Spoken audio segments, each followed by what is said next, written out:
Hello, my name is Michael Knipp, and let's talk about the books I read in March. First off, I read Red Seas Under Red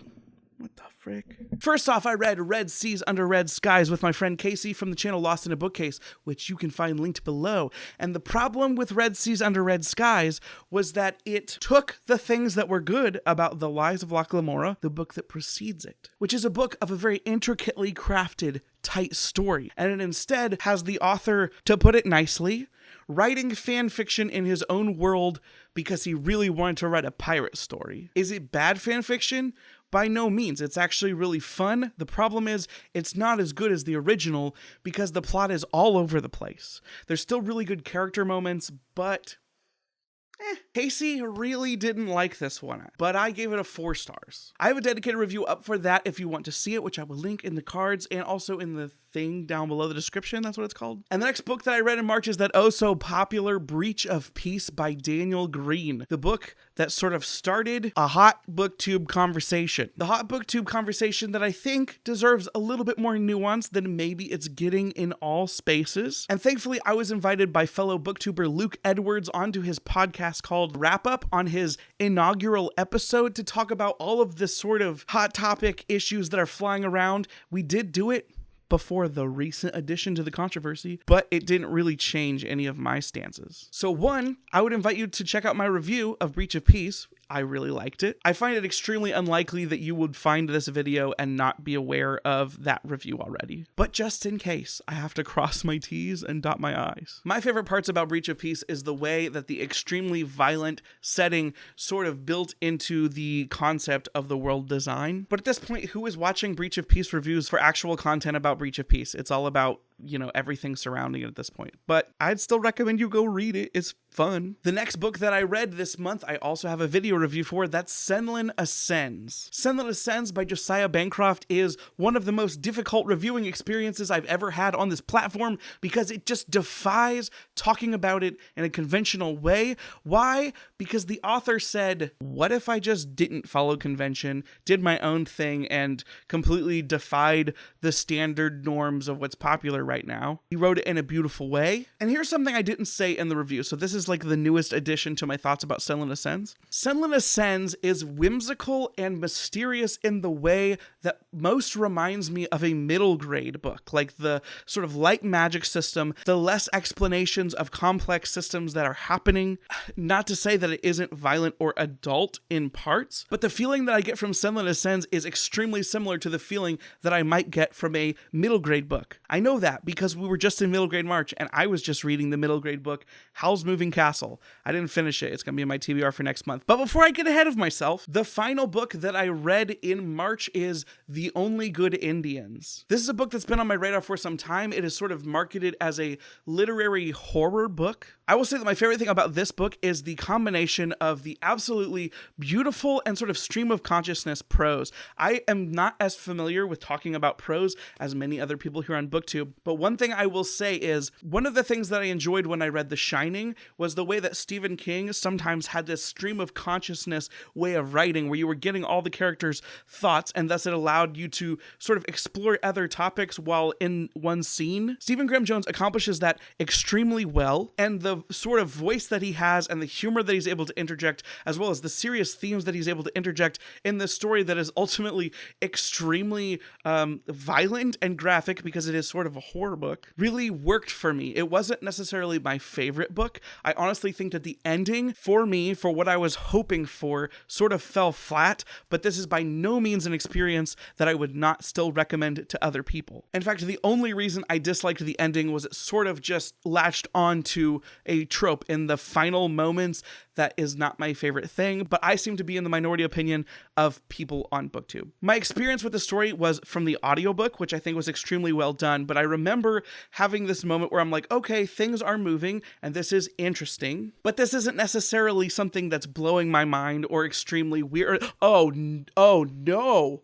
what the frick? That was my experience. And that is all of the books that I read in March. You may have noticed that I was supposed to read other books like Golden Sun, didn't get around to it. I was supposed to read Howl's Moving Castle, which is the Discord buddy read. I messed up. I'm sorry. I'm working through it. I'm still getting there. But on top of those two books, which I'm supposed to be reading now for this month, here's what I'm going to be reading. Michael's forecast for April. I don't know how weathermen do what they do. The Patreon buddy read for this month is Strange the Dreamer by Laini Taylor, which I have been looking forward to reading ever since the very first person that I found on BookTube, Donna from the Bookish Burrow, loved this book, and I saw her video talking about it way back in the day. I don't know exactly what to expect, except maybe purplier prose than most people prefer. We'll see where it falls for me. I know it's a big chonker, so I gotta get on top of my crap. Because I was supposed to read Golden Sun last month and failed, that didn't stop the read-along from moving forward without me. So this month, I'm supposed to be reading Morning Star. The thing is, I loved Red Rising, and I seemed to love Red Rising more than a lot of other people who read the first book. Like, I thought the first book was awesome, and for the most part, people have said the second book is even better. If I love the first book, then I'm only probably going to love the second book even more. And I've heard that the third book is even better than that. So I'm looking forward on focusing down that series sometime on the early parts of the month, because I believe I have also been invited to talk about Morning Star in a live show with my new friend on BookTube, Alan from the Library of Alexandria. Hello, can you hear me? Wake up, Mr. Freeman.